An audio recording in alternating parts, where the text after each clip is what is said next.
It's been a long time coming. They ain't cuffing my cloth, they tugging it. Putting up numbers, 99 pounds, and I'm still kept it 100. One. Welcome to TTP Conversations. I can't tell you how excited I am today because, excuse me, I got a special guest in the house today. And when I say special, I do mean special. Without this woman, there would be no me. So I want to give a shout out to not only my mother, but a daughter, a sister, cousin, matriarch. I'm telling you. And last to add to the list, but not to be forgotten, is an author. My mother, Shauna McNamara, also known as Shauna Ross.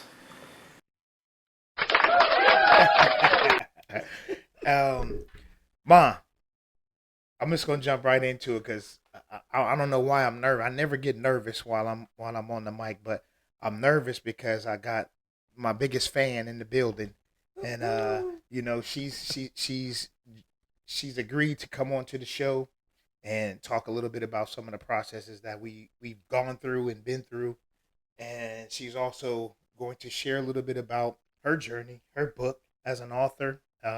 We'll take a trip down the process of being a parent and talk about some of the differences between how things were when I was growing up and how things are, or how they were when you were, growing up and raising us. So before I continue talking into my line of questions, Mom, why don't you go ahead and tell us a little bit about yourself, and we'll wait on the book yet. Don't go into the book yet. I want to save a special a time for that. But let's just get the mics hot and let's just start talking. Just let everybody know who you are. Okay. My name is Shauna McNamara. A lot of people know me as Laney Ross, and I am 64 years old. Woo woo. Whoop, whoop. The big 6'4". Let's go. 6'4", and I'm just happy to be here with you, Demetrius. I'm so proud of you on the journey that you've taken. I'm so proud of the man that you are today.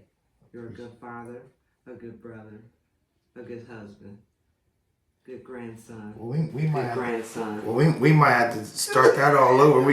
I don't know if they heard all of those kids.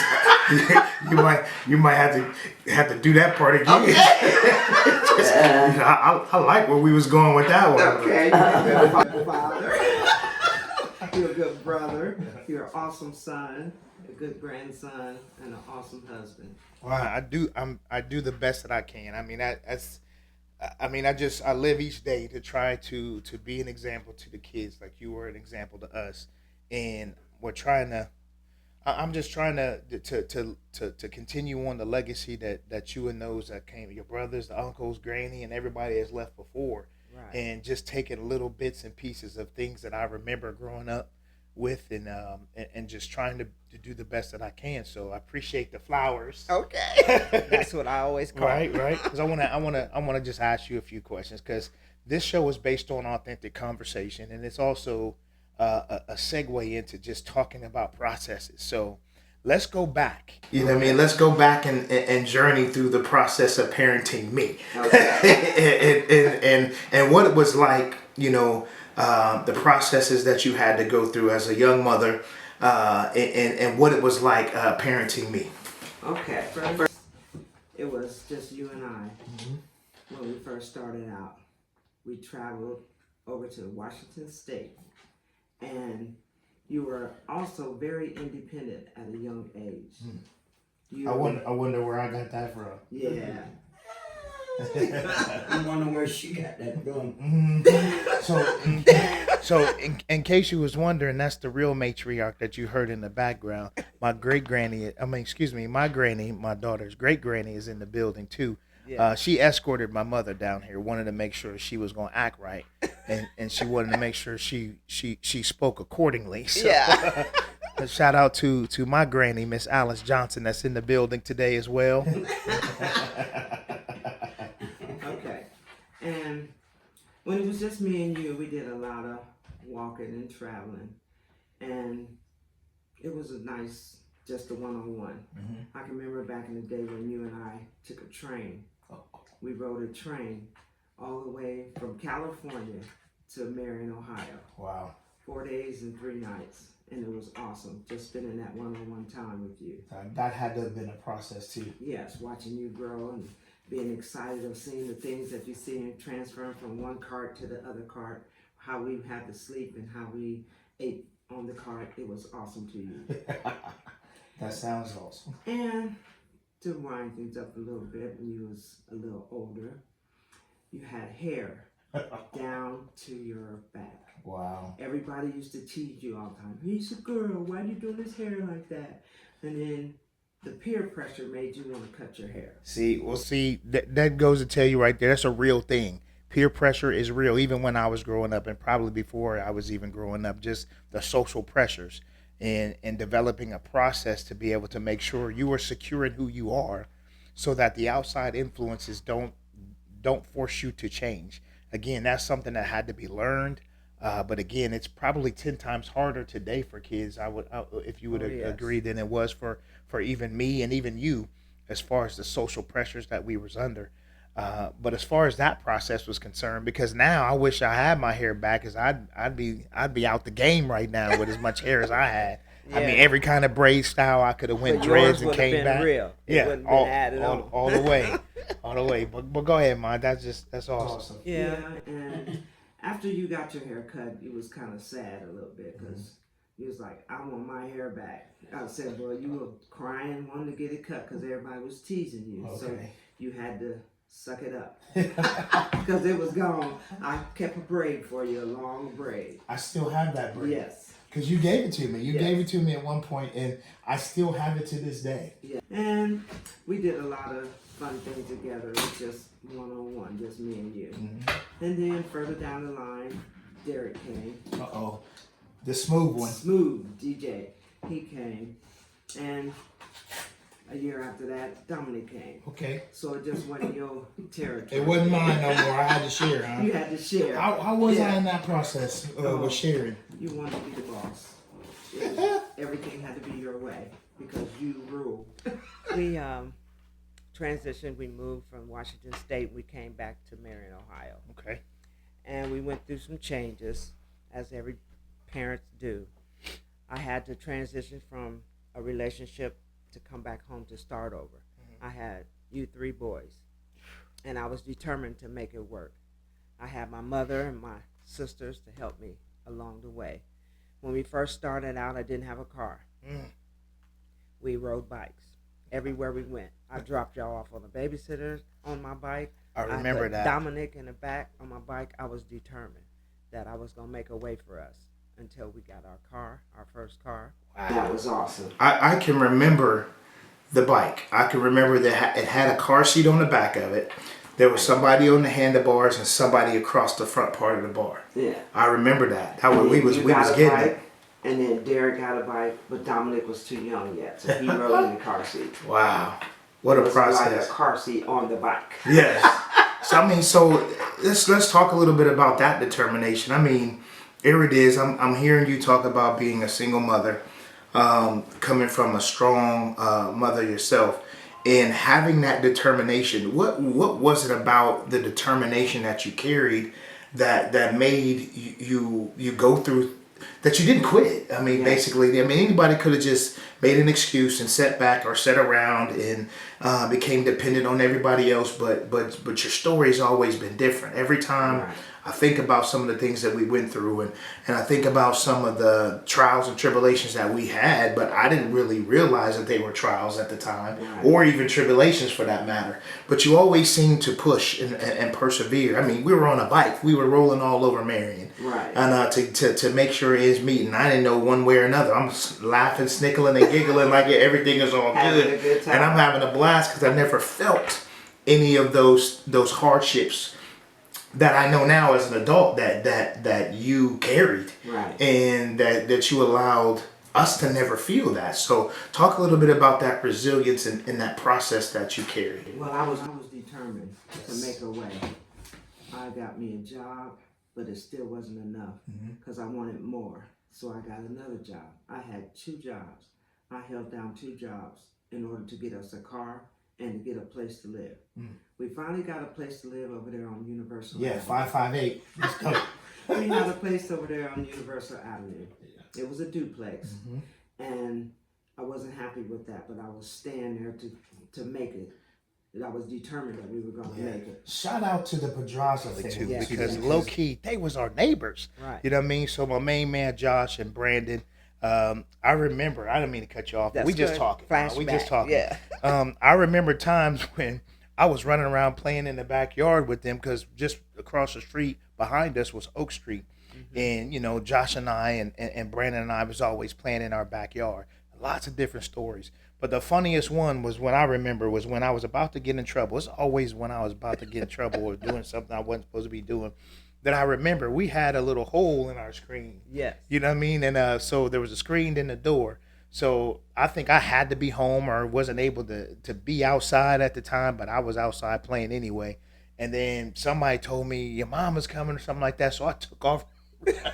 I took off running and I did a Superman through the back screen through the door to make sure I was at least in the house because we wasn't allowed to go outside. So if the nobody street was kept home, him, yep. yeah. So, but again, lots of great memories. 558 Universal. I remember the car.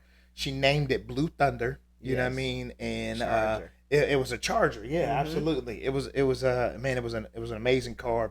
But take us back to that. And I hope you're gonna tell the story about when we got the beds and you was driving across town with your knee and you know what I mean, and hanging on to I was determined. Yes, you were. Go ahead, man. Speak about it, man. Tell me about that process. The beaches was on one side. I had a bed, and I was determined to get it home. I couldn't find nobody with a truck, and I didn't have the money for no U-Haul. So I had my kids sit on the window frame, hold this side. Derek was holding this side, and I was on the other side. I was driving, holding on to this mattress, and it was blowing up, blowing up. But we held on, and we made it home with that mattress. So there. She when we was driving down the straightaway, she had two hands holding on to driving with her knees. You come on now, driving. You talk about determination. So here it is, no seatbelts. We hanging out the window. We doing Dukes of Hazzard across Marion train tracks. Yes. And we holding on to this doggone mattress because if that tells you about a little bit, just a smidgen of my mother's resilience and her determination, and it would only make sense as to how we, seeing that growing up as young men, were able to adopt some of those things that she's telling stories about now. Right. So the determination, the resiliency is the process of being a single mother and going through those hardships, never allowing us to feel any of it. I remember, you would go without in order to make sure that we had, and we still never really understood what that meant. Yeah. So, and it wasn't until I believe we had kids of our own to where we were possibly able to feel a little bit of what it was that our parents had went through. So Ma, I'll let you continue. Used to tease me. I did? Y'all used to tease me when you got a little older. Come on, boy, look at all that bacon you fixing now. Oh my goodness, yes. I would issue out the bacon. You get 3, you get 3, you get 3.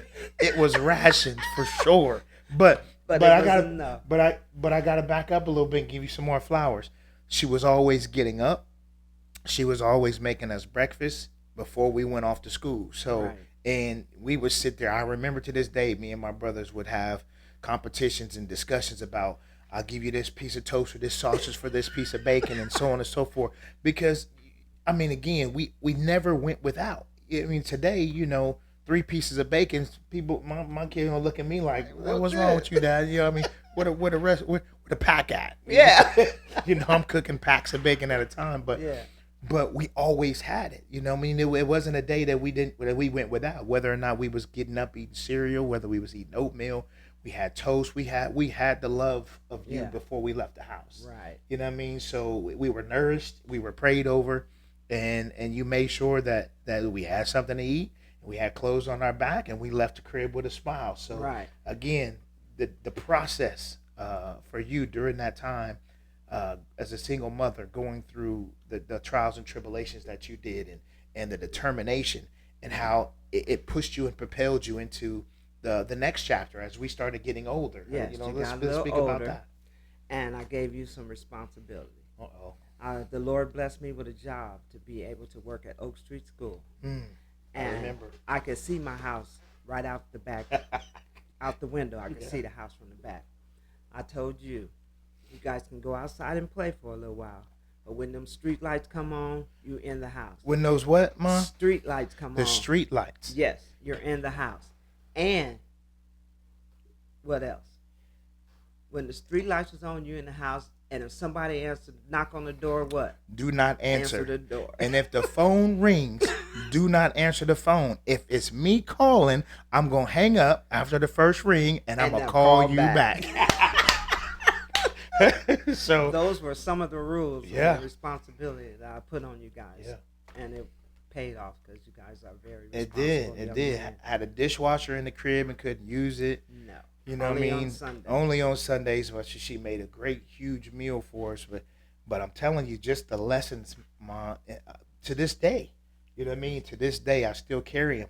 That's good. And your resilience and your determination. I remember sitting on the back of Granny's house on the porch by the pear tree, and she called me Little Meek, and she was talking about that I was determined. Oh, you so determined to do this because you so determined to do that. And I was like, yeah, you were like, you got to walk before you run, son. And I'm like, you got to crawl before you walk. And I'm like, nah, Mom, I'm going to walk before I run. Yeah.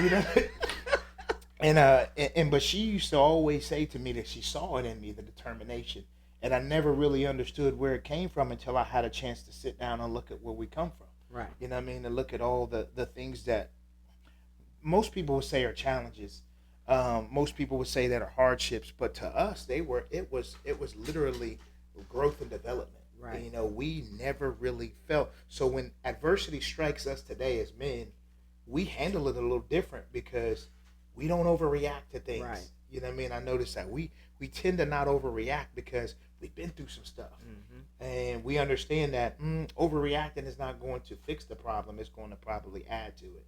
So we need to process through this Right. thing. So let's talk about your processes of like, what does Mom do today in order to process through her trials and her tribulations, and what keeps you determined today? What's your determination today? What's your process for living?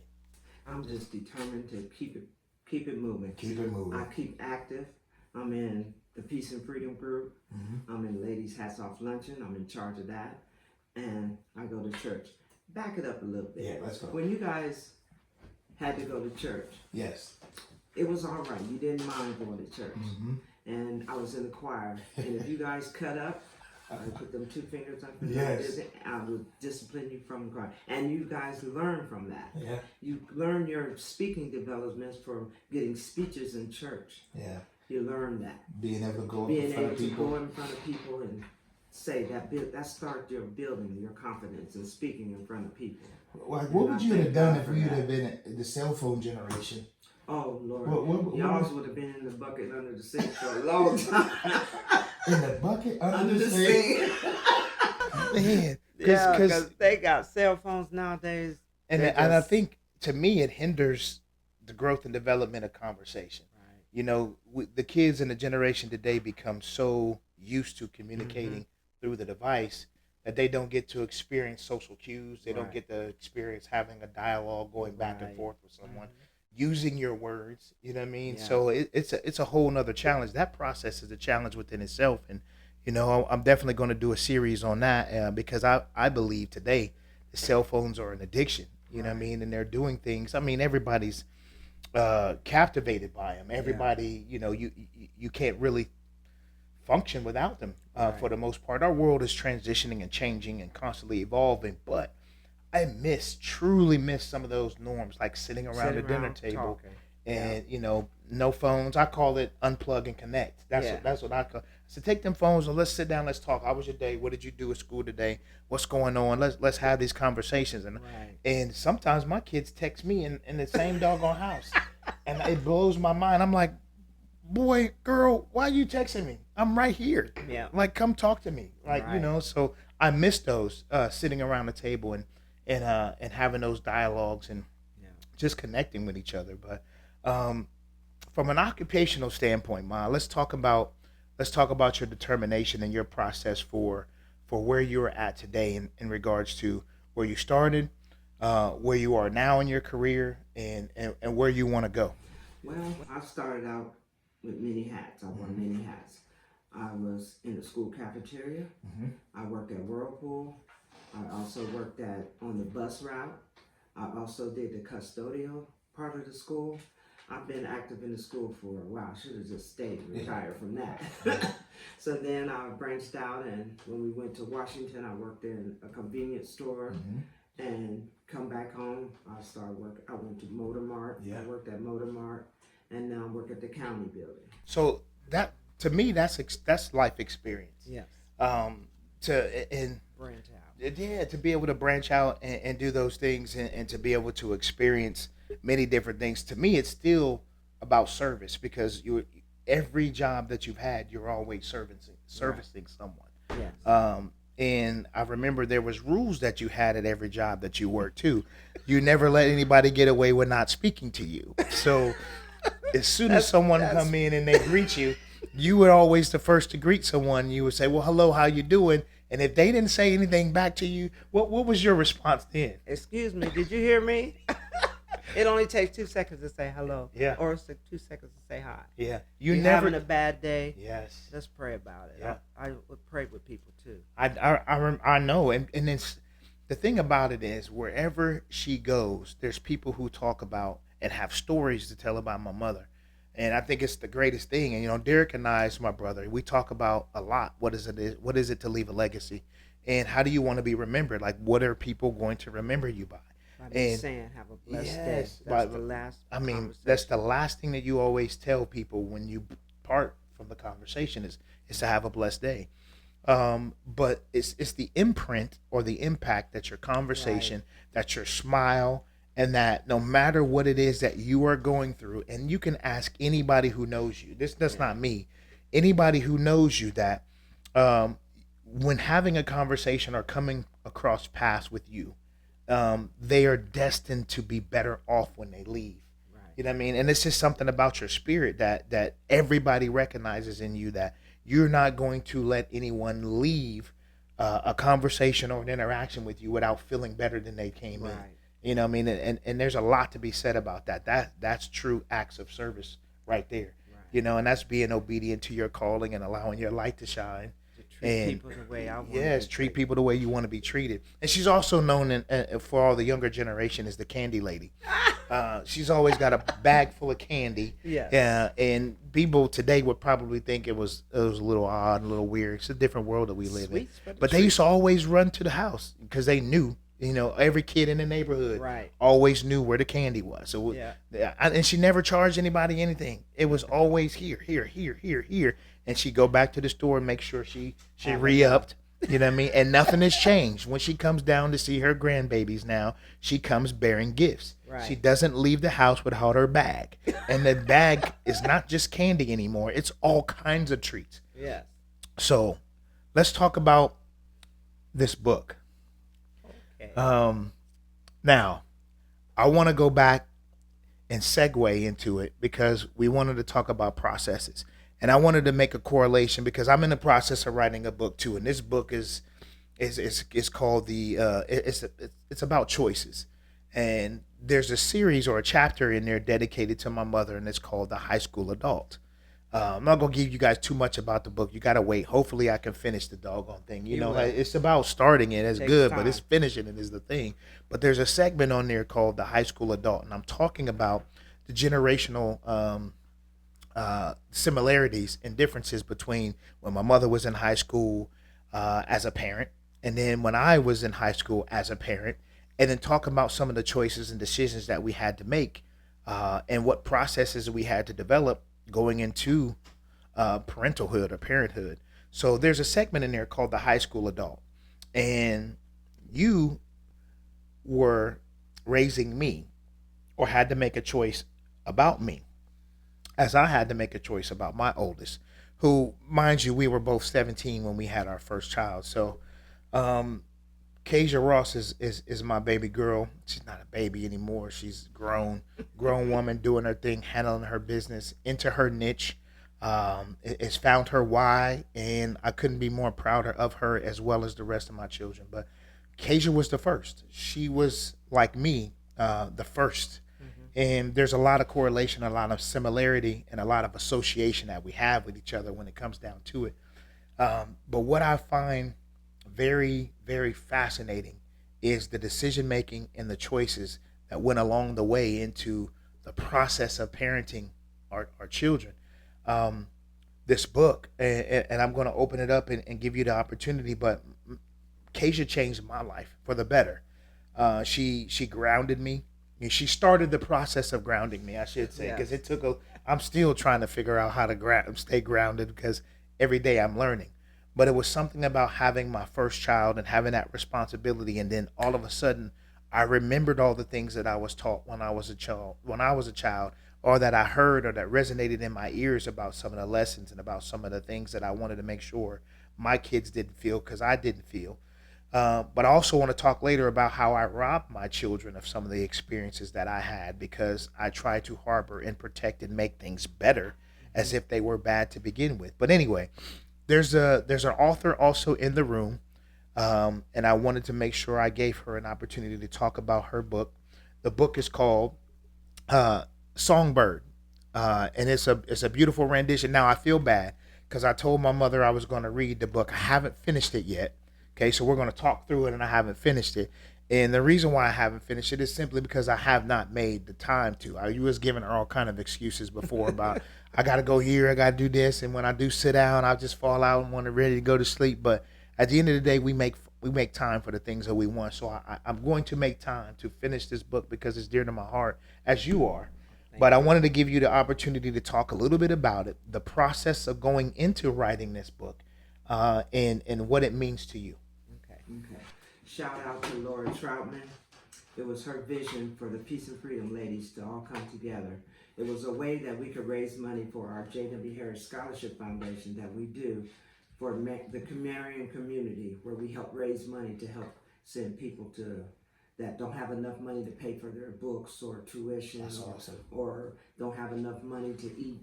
We give scholarship programs. We have Martin Luther King Day where we give incentives for speech, art, poetry, essays, just to get kids in Marion aware that Martin Luther King is important, that it's just not a day off from school. Absolutely. Okay. Songbird was a process. We had a seminar class, and the seminar class taught us the beginning, the middle, and the end. How you go about writing your story. I picked Songbird is because my granddaughter can sing and I can sing. And it's about matters of the heart. It's about 3 middle school students transition over to high school, where they have to make a decision whether they want to be professional singers or they want to stay in school. And they turn to God to help them make the right decision. Ooh. So we're talking about process of transitioning from the junior high aspect to high school, where you're having to make real time decisions about life on top of all the influences that you have. Very excited about finishing the book. I love where you're going with it.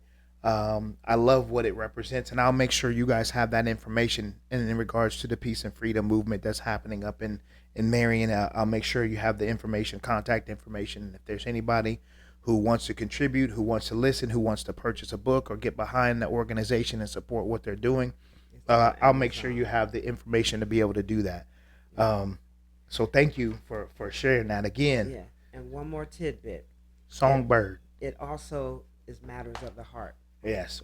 Dealing with your first love. So check it out. Your first love. What was your first love? I say, I not who, but what was your first love? Singing in the choir. Singing in the choir.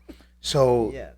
And she still sings to this day. I remember there's just moments in time where I can recall certain songs, and when I hear them to this day, it just reminds me of my mother. And same thing with my daughter. They both have beautiful voices. She sang national anthems all over the time. She also sang in church. She produced and wrote some songs when she was going through her career phase, and both of them are just very, very very, very amazing singers. And you are too. Let's have a flashback. Well, I can cut a Yeah. Got a few notes Yeah. here and now. You got in front of a church. I did? Yes. See, I don't when we remember was out in the this. state of Washington. Okay. Speak on it, Ma. And you were so full of the Spirit. Uh-oh. You sang what song? Can you remember? Well, it's only It one was- song that has imprinted on me in Come such a way. on. It was that one? In the room. Jesus is my doctor. Ooh. We say he writes Yeah. out all my All prescriptions. my What he prescriptions. say? He gives me all of my medicine. And you also sing. What's the name of the Well, song?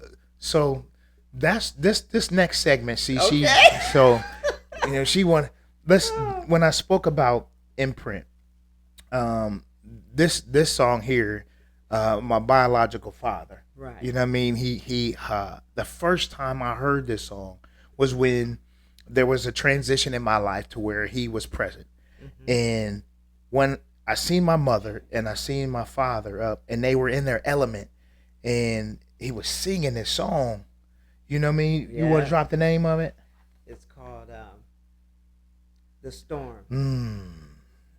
The Storm. So just a few verses of it is so relevant to this day. And when I say imprint, it means It might be called Anchor. Is it? So my soul's got an anchor. My soul has Yeah. an anchor. So Yeah. the song itself, it talks about different trials, tribulations, and storms, and the things that keeps you anchored and steadfast.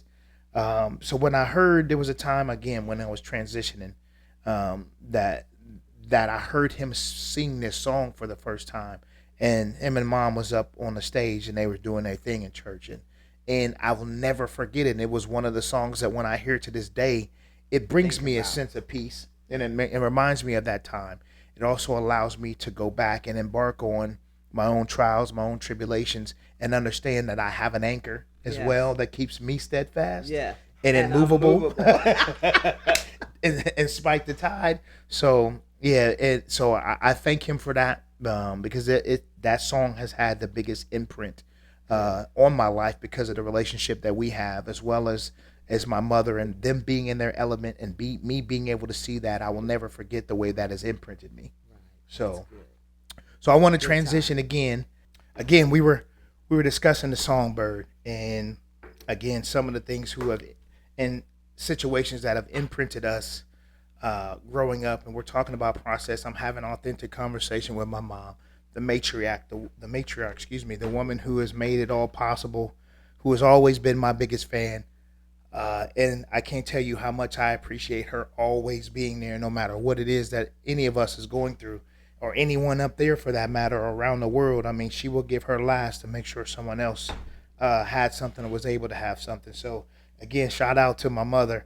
Yeah. And again, her book, again, let me reference it. Songbird. Make sure you check it out. It's on Amazon, right? Right. It's on Amazon. Make sure you get you a copy of it. It's talking about matters of the heart. Make sure you jump on your copy. The proceeds go to where, Ma? J.W. Harris Scholarship Fund. J.W. Harris Scholarship Fund. So again, it's for a good cause. It's a great read, and I'm speaking about it before I finish it because I'm already intrigued by what I've started. And again, my mother has been my biggest motivator as well, and she's helped catapult me into all of my processes, and it's why I'm so determined to this day to do something, to make something, to leave something behind. So again, I'm grateful that she's able to be down here to embark on this interview with me. Ma, what is it that you want people to know? As we get ready to wrap up our interview, what do you want to talk about? What do you want people to know? Well, whenever you're faced with a difficult situation, if you take just a few minutes to put your trust in the Lord, just take a minute, that one-on-one conversation, and ask him, what do you want me to do? What should I do? How can I handle this? You have to help me. Talk to him like a person, and he will come through for you if you just trust and believe. It may not come when you want him, but it's he's always on time. I know that's right. So her process is prayer and conversation. Right. It does work. Prayer changes. And I'm a witness to that. Prayer does change things. We've all been through stuff. We've all had our trials, our tribulations, situations that we've been through that we didn't know how we was going to be able to overcome. And there was times where you you have to go into your closet. Yes. And if you don't have a closet, just get you a corner. Something, and there's a sense of solace that comes from having an intimate moment with not only yourself but with the Creator, and having a moment of silence, or to where you're able to detach from the world or your issue or your situation or circumstance and just hear from Him. Here. You know what I mean? It is a very powerful thing. Again, I am a witness to it. And prayer does change things. I used to make fun of my mother too. I gotta say, we used to think she was crazy because she was always talking out loud to God, and we was like who are you talking to? Because growing up, we didn't understand things that we could not see. Yes. You know what I mean? As most children don't. But there was such a belief that my mother carries, and has always carried, to where she mentioned have the conversation as if you were talking to someone else. It works. Now, people around you might think that you're a little weird and a little crazy, but she didn't care. You know what I mean? At the end of the day, she was probably speaking on the behalf of the people who thought she was crazy. And they found themselves in the midst of blessings because of some of the things that you spoke over their lives and the things that you prayed over them or prayed for them with. Yeah. So, again, it's having the ability to have the conversation, the intimate conversation, understanding who you are. And whose you are, by developing that relationship, and whatever your relationship looks like with God or whatever you choose to believe, it's important to take that time to ground yourself, right? Because the world is not always a pleasant place, and people are not always pleasant, and you can find yourself challenged and in a split decision, making a decision that can cost you the rest of your life. Yes. So again, my mother is the one who, when her store was being robbed one time, that part. You thought I was gonna let you get off the hook with that one. So she decides that she's going to confront the robber. Mind you, he has a weapon, and she's going to confront him, talk to him about him being a better version of himself, right? And praying for him and letting him know she was not going to stand for it, and neither was God, because she loved him. She doesn't even know the man. And God loved him too. You know what I mean? So, yes. and it was important for her to let him know that when maybe nobody else did. But it was in that moment of her bravery, her trust, and a little bit of her craziness. Yes. But more so her faith in who she belongs to and what her sole purpose and mission is, that she was able to confront someone. She was in the lion's den, and she was able to confront an assailant and be able to change this individual's life. Protect the goods and products of people who can care less about her, but she still felt like right is right and wrong is wrong, and she took that moment as an opportunity to win a soul. That's the type of mother who raised me, and her beliefs and her convictions are so strong that she's willing to put herself on the line for what she believes in. There's a lot of people that speak about that, Ma. There's a lot of people that talk about, they love for God and, and the work and the service, but you was on the front line. I did. You know what I mean? You hopped out there in trust. And wasn't even thinking about it. But afterwards I thought about it. I was like, thank you, Jesus. Thank you for covering me. Yes. But again, it's a testament to your belief and your convictions. Now, we're not condoning everybody to go out here and try to confront assailants or anybody like that, because the product can be replaced, but you cannot. Right. So understand that first and foremost. And that's why we was upset with our mother. But then we started to understand who she is and more about what she represents. And then it was something that we admired, because she knew in that moment she was just being obedient to what the Spirit had called her to do. But here's the thing. A lot of people think they hear the Spirit. A lot of people think that. And I'm not telling you to go out there and confuse what you think God is telling you. And go ahead and act in it. But I'm saying this comes from a very long, intimate walk with Jesus. Okay. My mother has been walking with him since before I was walking, I imagine. Right. So I've witnessed this relationship. I witnessed the growth. I witnessed her own trials and tribulations. Yeah. And the only medicine was for her to be in tears, singing and shouting and praising. You know what I mean? To the point where we was like, we gotta go. You know, we outside. You know what I mean? Praise your Because way through. she's screaming and yelling and praising and stomping on the devil's head, and we was like, our mother is officially crazy. sweet. But she was filled with the Spirit like I've never seen any other person be, and I'm just glad that, you know, her faith was able to spill over, you know what I mean, and land or find its way, you know, upon me and my brother's plates. Yes. Because And I see it. if it had not been, you know what I mean, we don't know where we would be. So again, shout out to my mother, the process that she has instilled in what it is to raise children. The last part about what I wanted to talk about is the differences. Now, I wanna get on you a little bit now. I know. I Because- let my grandkids get away with a lot of stuff. Say that I don't think they heard my you. grandkids get away with a lot of stuff. So I don't understand how just because you become a grandparent, that means you put the license to put that real work in and develop and teach people the lessons in which we learned growing up. And my kids get away with a whole lot, twofold. So part of that is my fault because when I grew up, society today would call that poverty. They would call that poverty stricken or poor. You know what I mean, for the most part. And you know, my mother pushed me. She pushed me to be the best that because she paid for me to get good grades. It pays to get good grades. So I got paid for all my grades. So I started learning and understanding that knowledge equaled money.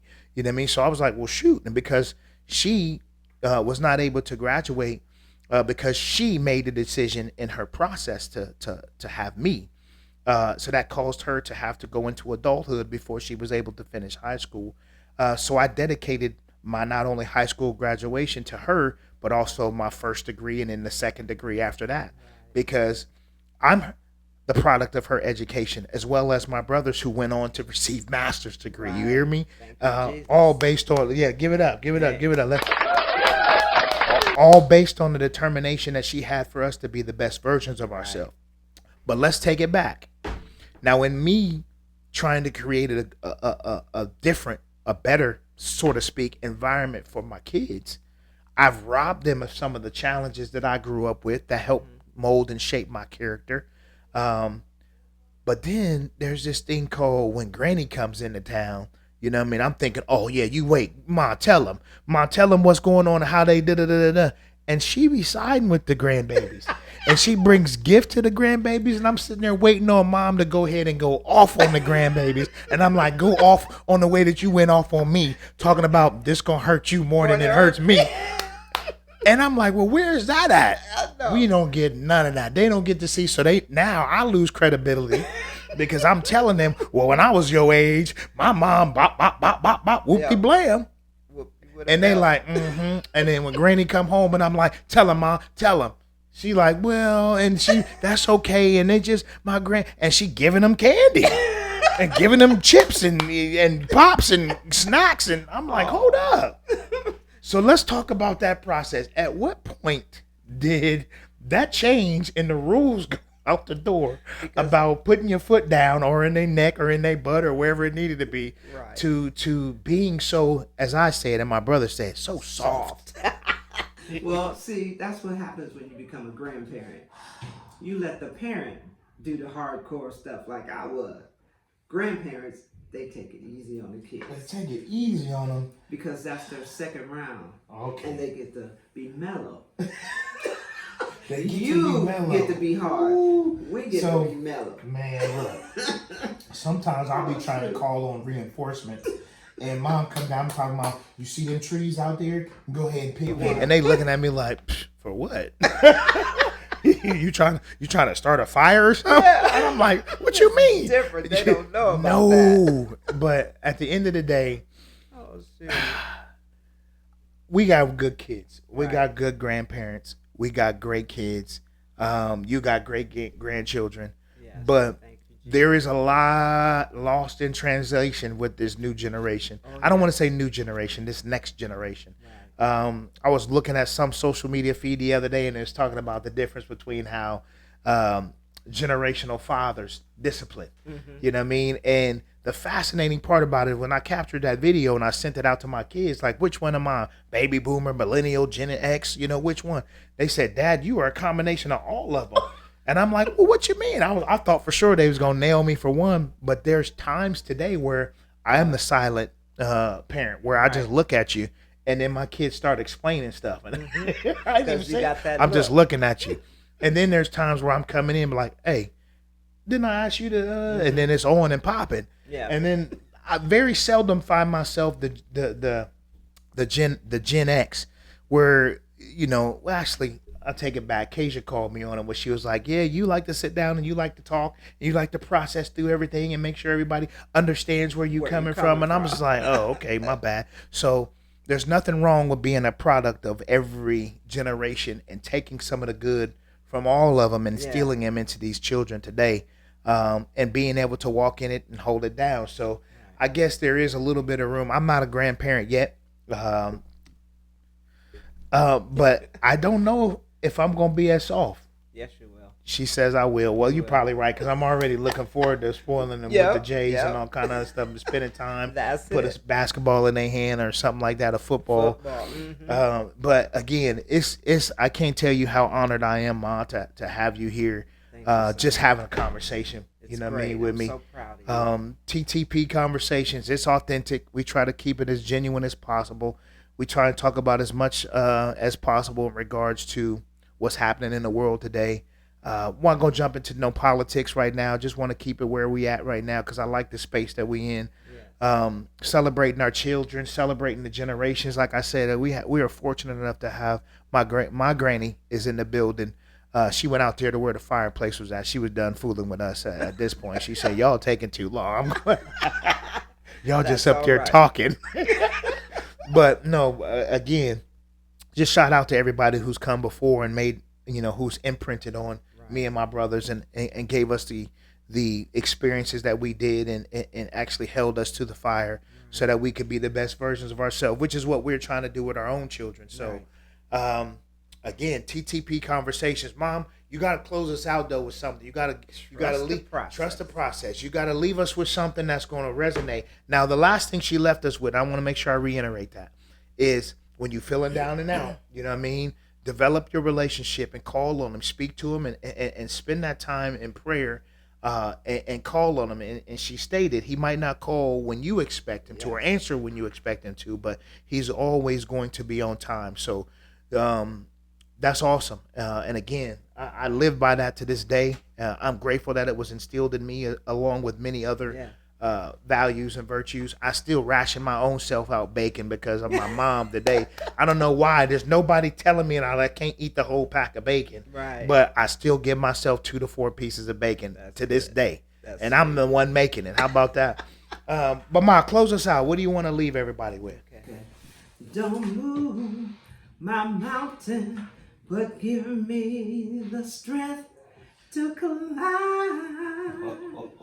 And Lord, Don't take away my stumbling block, Yes, man. but lead me all around. Hey, thank you. That's awesome. I didn't know you was gonna serenade the people. That's like all that. right. Hey, man, I'm telling you, Feel it. special. If you ever get a chance and you walk in the streets of Marion, just name drop. Everybody knows who she is. And if you want to have a conversation that's going to uplift you and have you in a much better space, call on her. She's there for any and everybody. And the people that she associates herself with is equally down for the cause. They serve a great God, and they are true pillars of their community, and they are leading by example when it comes to serving. So if you want to know what real service looks like, make sure you tap into the Peace and Freedom movement, and you see how these women are getting down. True matriarchs and true blessings that God has blessed upon us to be able to show us the way that this thing is supposed to be done. And it's the biggest selfless act in the city. So again, the work that they are doing is phenomenal. I believe they just hopped on a plane and sent some kids to Memphis, Right. I believe it was, and gave these young men and women a chance to see life outside of the city, and what's all in store for them. So now I feel like I'm getting fired up about That's to start. all right. You know what I Get mean? fired So up. so trust me when I tell you there is a work being done, and if I'm grateful to have the opportunity to speak to you today on this platform in hopes that this message can get out and reach others. And we can continue to do what it is that all of us have been called to do, to be a blessing and to step into your purpose, understand what it is that you've been called to do, develop your platform, utilize the resources that God has placed before you all around you, and just continue to serve until your time is up and he calls you home to hear those words, what? Welcome, Well done. my good and faithful service. Yes. Well done. Wow. I'm so proud of you, D. I'm proud of you too, holding it down. But That's that's all it for right. we have for this segment. I'm gonna turn my mother loose so they can get on with their evening. But again, I appreciate y'all jumping in. Here's to TTP. And here's to TTP. Thank Trust you. the process. Trust the process. All right. As we toast to that. I'm not gonna tell you what we toasted, what's in our cup. It ain't none of your business. That's all right. But trust the process. Yeah. Because we have an authentic conversation. That's right. No, but thank y'all for viewing. Again, hope you subscribe and you like what we're putting down for us. Again, I'm your host, Demetrius Ross, and you just been involved in a TTP experience. Trust the process, continue to be a blessing, and I'll holla at you. Peace. Artlist.io.